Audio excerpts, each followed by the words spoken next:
Alex the Car Doctor back with another Diag video. Sorry I haven't been posting in a while.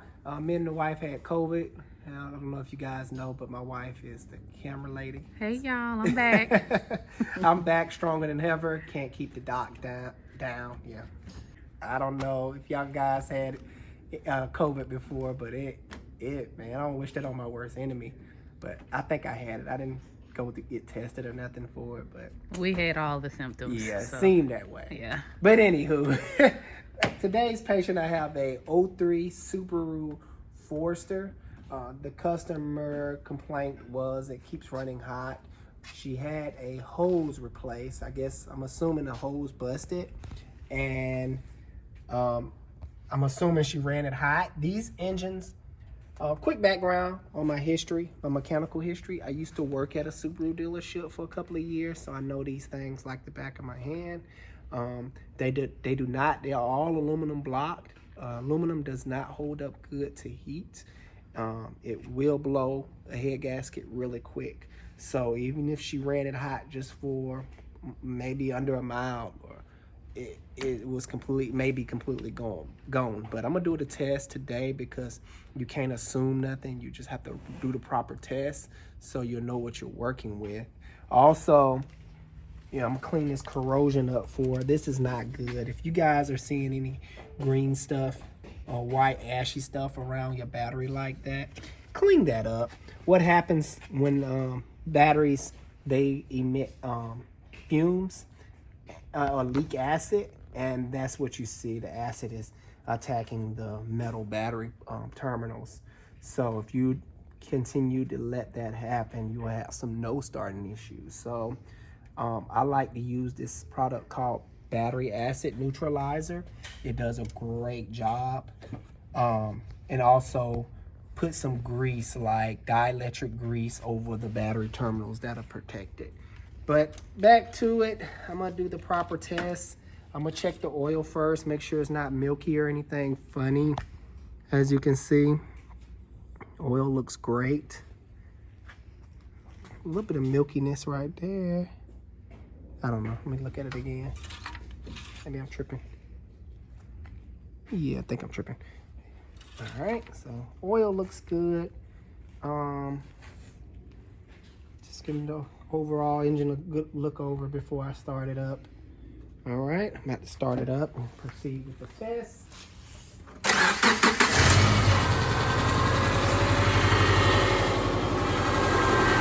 Now, when you're doing this test, you want to make sure the vehicle is cold. You don't want to open up radiator caps when they're hot. You can get seriously burnt. So, it appears that I don't have much coolant to begin with, but when you're doing the test, you want to make sure that the coolant is not filled to the brim. So I'm assuming this car does have a blown head gasket because I think it's consuming coolant. You want to fill the test fluid up to this little white line. Alright. And the reason you fill it up to that line, because if it does get contaminated with antifreeze, it'll be slightly overfilled, and that kind of lets you know, hey, something contaminated it. Let me start the test over again. So like always, I'm gonna get out my little light here. Right now it's blue. Use my little bulb to suck in some air.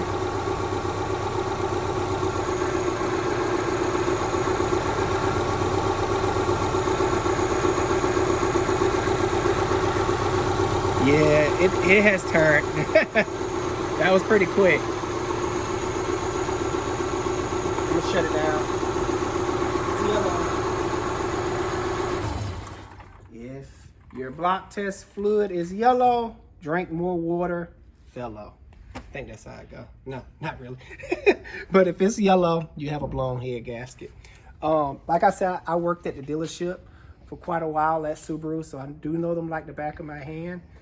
They will blow head gaskets easy, and the other common issue is they will leak oil from the head gaskets. Now I'm gonna try to get down and show you guys where they're coming and leaking from. So if you're in the market, I think guys, help me out. I'm pretty sure one of you guys know out there which the single cam 2.5s from the year range, I think it's from like 2000 up to 07.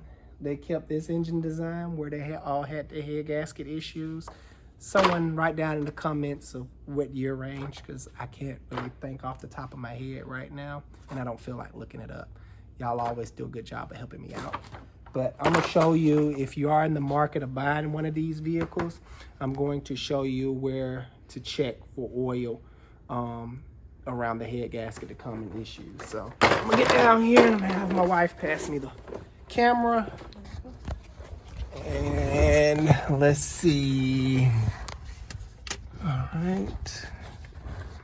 So I don't know if you can see that, but here's the exhaust manifold. It's hot. Over here is the valve cover gasket area. As you can see, it's very wet. Yeah. So that I'm on the driver's side facing the vehicle. So this will be the right. Now the left inner side closest to the oil pan, this is where your head gasket is.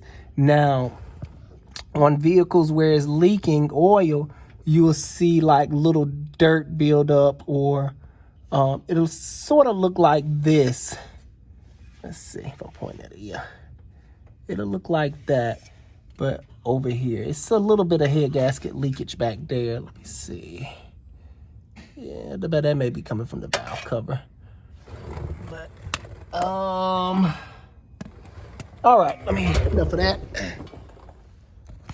But yeah, just a quick tip.